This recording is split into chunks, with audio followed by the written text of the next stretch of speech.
Hello everyone. In this video, we are going to see how to change an Excel file from read only. For this, if you observe here in the previous video, what we have done is we have created an read only file. So it will ask for a password if you wanted to modify the data or read only. So what we are going to do is we are going to follow the same process. Close this Excel file, open the student data, where it will ask for the password. So enter it as test, click on OK, and it will ask the password to right access.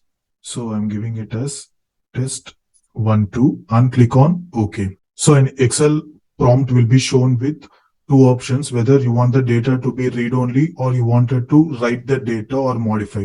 So we are going to click it as no. So it will be, we can modify the data.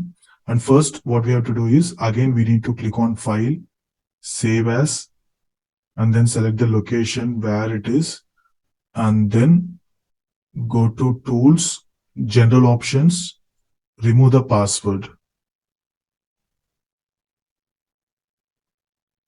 Unselect the checkbox, click on OK, and save.